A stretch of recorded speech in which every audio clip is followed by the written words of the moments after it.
तो दर्शकों, सितंबर का महीना जल्दी शुरू होने जा रहा है और इसका प्रभाव हमारे जीवन में किस प्रकार का देखने को मिलेगा, क्योंकि ग्रह गोचर की स्थिति में परिवर्तन होने के साथ साथ हमारे जीवन का प्रभावित होना स्वाभाविक है। तो इसीलिए हमारी मासिक राशि फलादेश की श्रृंखला की हमने शुरुआत कर दी है और हमने एक राशि के बारे में बता चुके हैं। आज की इस वीडियो में चर्चा करेंगे हमारी दूसरी राशि वृषभ राशि के बारे में। तो उनके लिए आने वाला सितंबर का महीना कैसा रहेगा, क्या ग्रह गोचर की स्थिति आपके जीवन में विशेष प्रभाव डालेगी। तो इसकी जो चर्चा करने से पहले दर्शकों, मैं ये आपको जानकारी देना चाहूंगी कि जो ग्रह गोचर की और नक्षत्र में परिवर्तन होता है उसके विश्लेषण के आधार पर हम आपको जानकारी उपलब्ध कराते हैं। इसके अलावा ये जो आपके जीवन के प्रत्येक क्षेत्र, जिसमें आपका स्वास्थ्य है, आपका शिक्षा करियर है, कार्य क्षेत्र है, बिजनेस या व्यवसाय है, या प्रेम संबंध है, या वैवाहिक जीवन है, ये सब के बारे में हम चर्चा करेंगे, साथ ही कुछ उपाय बताएंगे। तो वीडियो के अंत तक आप जरूर बने रहे। हरे कृष्ण जी को वैदिक एस्ट्रो केंद्र में आपका स्वागत है। मैं ज्योतिष आचार्य पूजा। तो वृषभ राशि वाले अपनी जन्म राशि लगन के अनुसार देख सकते हैं जो ग्रह गोचर की स्थिति बनने जा रही है। शुरुआत में इस प्रकार है। द्वितीय भाव में आपके बृहस्पति गोचर कर रहे हैं और आपके लग्न शुक्र जो है तृतीय भाव में कर्क राशि में गोचर कर रहे हैं। केतु बुध और सूर्य की युति रहेगी आपके चतुर्थ भाव में और मंगल पंचम भाव में गोचर कर रहे हैं। शनि आपके एकादश भाव में गोचर कर रहे हैं और राहु आपके दशम भाव में गोचर कर रहे हैं। अब कुछ ग्रहों में कुछ परिवर्तन देखेंगे, जैसे कि मंगल 13 सितंबर को तुला राशि में प्रवेश कर जाएंगे, आपके छठे भाव में आ जाएंगे। शुक्र 15 सितंबर को सिंह राशि में प्रवेश कर जाएंगे और बुध 15 सितंबर को कन्या राशि में प्रवेश कर जाएंगे। यानी बुध जो है आपके पंचम भाव में आ जाएंगे, अपनी राशि में उच्च के हो जाएंगे। सूर्य 17 सितंबर को कन्या राशि में आ जाएंगे। यहाँ पे बुध आदित्य योग बनेगा आपके पंचम भाव में।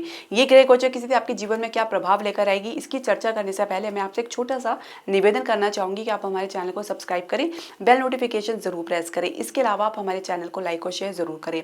तो स्वास्थ्य की यदि हम बात करें तो चेस्ट पर कंजेशन की समस्या या चेस्ट पर भारीपन की समस्या आपको लगातार देखने को मिल सकती है। कुछ कमजोरी आप महसूस कर सकते हैं, कुछ सांस से रिलेटेड प्रॉब्लम, कुछ स्किन से रिलेटेड प्रॉब्लम या कुछ घबराहट की समस्या देख सकते हैं। अब केतु सूर्य और बुध का चतुर्भाव में गोचर करना, जिससे राहु की दृष्टि पड़ना, तो कहीं ना कहीं आपको अपने स्वास्थ्य को लेकर सावधानी बरतनी है। छोटी सी भी लापरवाही आपको कहीं बुरे परिणाम से भी गुजरवा सकती है, तो ऐसे में आपको काफ़ी सावधानी बरतनी है। इसके अलावा अगर हम बात करेंगे तो टोटली आपके लिए सितंबर का महीना समान ही रहने वाला है।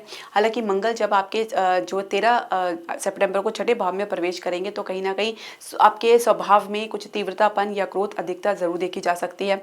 किसी के कारण कुछ आपको भय देखने को मिल सकते हैं, चाहे वो आपके शत्रु क्यों ना हो। इसके अलावा कुछ रक्त विकार की समस्या या बीपी की समस्या आप देख सकते हैं। तो कुल मिला के आपको धैर्य बना के चलना है और मेडिटेशन आपको जरूर करना है, यानी योग और ध्यान आपको लेकर चलना है। और खाने में अगर आप अपना स्वास्थ्य भोजन ले तो ज़्यादा बेहतर रहेगा।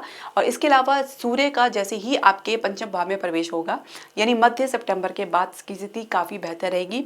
जो भी अड़चन, जो भी आपको अपने जो भय बना हुआ है अपने मन में, वो भी दूर होता नजर आएगा। जो घबराहट आपको देखने को मिलेगी वो भी आपकी दूर होगी मध्य सितंबर के बाद।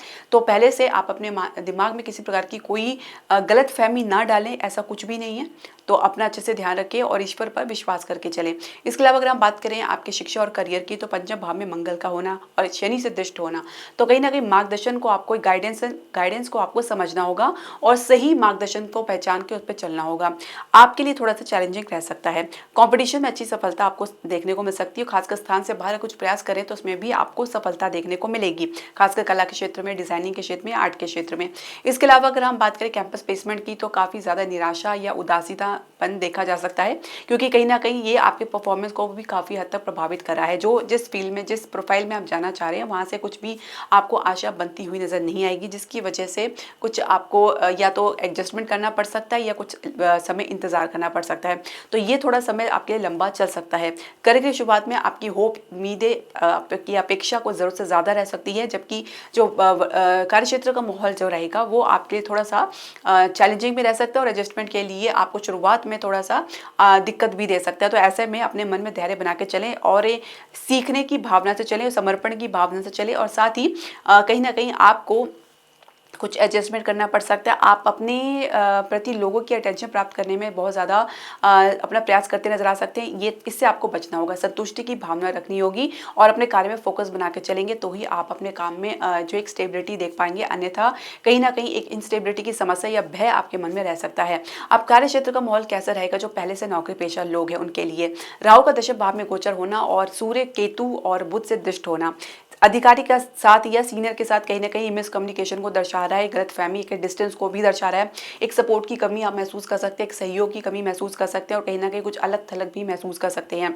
हालांकि कुछ कलीग से या किसी पर्टिकुलर व्यक्ति से आपको सहयोग ज़रूर मिल सकता है, लेकिन कहीं ना कहीं आपको अपनी सोच को थोड़ा सा इंडिपेंडेंटली हैंडल करना पड़ सकता है। तो ऐसे में कहीं ना कहीं आप अपनी जानकारी को दुरुस्त रखें, अपने आप को अपडेट करके चलें। स्थिति में परिवर्तन आपको मध्य सितंबर के बाद ही देखने को मिलेगा। जो भी गलतफहमी डिस्टेंस आपके अधिकारी के साथ ही बना है, सीनियर के साथ बना है, तो वो दूर होता हुआ नजर आएगा। उससे पहले तो स्थिति जितना भी आप प्रयास करेंगे कोई भी प्रभाव देखने को नहीं मिलेगा।